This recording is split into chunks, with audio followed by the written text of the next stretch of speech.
ఎల్కతుర్తి మండలం చింతలపల్లి సభ ఏర్పాట్లను పరిశీలించిన మాజీ రాజ్యసభ సభ్యులు కెప్టెన్ వి లక్ష్మీకాంతరావు, మాజీ మంత్రి ఎర్రబెల్లి దయాకర్రావు, అలాగే హుస్నాబాద్ బీఆర్ఎస్ పార్టీ కార్యాలయంలో చెలో వరంగల్ రజతోత్సవ సభ పోస్టర్ను మాజీ ఎమ్మెల్యే సతీష్ కుమార్ ఆవిష్కరించారు. బీఆర్ఎస్ అధినేత కల్వకుంట్ల చంద్రశేఖరరావు సభ ఏప్రిల్ 27న ఎల్కతుర్తి నియోజకవర్గంలోని చింతలపల్లిలో ఘనంగా జరగనుంది.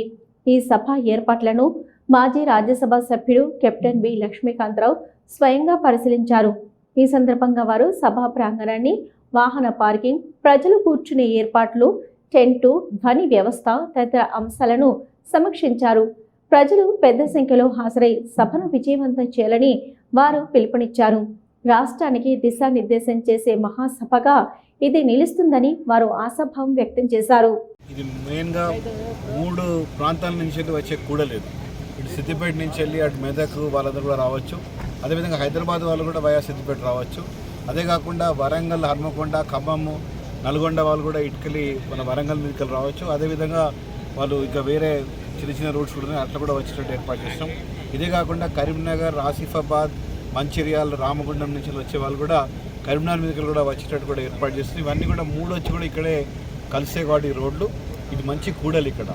సో బ్రహ్మాండంగా అన్ని దిక్కుల నుంచి వెళ్ళి తెలంగాణ నలువైపుల నుంచి వెళ్ళి కూడా ఇక్కడికి వచ్చే రోడ్స్ అన్నీ కూడా బ్రహ్మాండంగా ఉన్నాయి. కాబట్టి గౌరవ మాజీ ముఖ్యమంత్రి గారు, మా అధ్యక్షులు వారు కేసీఆర్ గారు ఎల్కతుర్తి ప్రాంతంలో కూడా మీటింగ్ పెట్టడానికి అవకాశం ఉందా అని చెప్పినప్పుడు వెంటనే అందరం కూడా స్పందించి ఇక్కడ లోకల్ నాయకులతో, అదేవిధంగా ఇక్కడున్న మా యొక్క రైతులతో స్పందించి మరి మాట్లాడితే వాళ్ళందరూ కూడా చాలా గొప్పగా 1-2 రోజుల్లోపటినే మొత్తం స్థలం కేటాయించడం జరిగింది. మా రైతులందరూ కూడా చాలా ముందుకు వచ్చి దాని ఏర్పాట్లకై ఇప్పుడు ఇక్కడ అన్ని పార్కింగ్ ఏరియాస్ కానివ్వండి, లేకపోతే మీటింగ్ ఎట్లా చేసుకోవాలనే విషయంలో కూడా అన్ని ఏర్పాట్లు కూడా జరుగుతున్నాయి. అదేవిధంగా మరి కేసీఆర్ గారి ఆదేశాల ప్రకారంగా ఇక్కడ వచ్చిన నాయకులకు కానీ, కార్యకర్తలకు కానీ, బీఆర్ఎస్ పార్టీకి సంబంధించిన వాళ్ళు ఎవరు వచ్చినా కానీ, ఇక్కడ ప్రజలు ఎవరు వచ్చినా కానీ అందరు కూడా బ్రహ్మాండమైన ఏర్పాట్లు చేస్తున్నాం. అంటే ఎండాకాలం కాబట్టి మంచి స్పేస్ ఉండాలి, బాగా స్పేస్ ఉండాలి, ఎయిర్ ఫ్లో బాగుండాలని చెప్పి ఇంత గొప్పగా ఇన్ని ఎకరాలు తీసుకొని ఇక్కడ పార్కింగ్ ఏరియాస్ కూడా ఇటు సిద్దిపేటకి వచ్చే వాళ్ళకు సపరేట్ పార్కింగ్ ఏరియా దాదాపు 200-250 ఎకరాల దాకా అలాట్ చేయడం జరిగింది. అదేవిధంగా కరీంనగర్ నుంచి వచ్చే వాళ్ళకు కూడా 200 ఎకరాల దాకా అలాట్ చేయడం జరిగింది.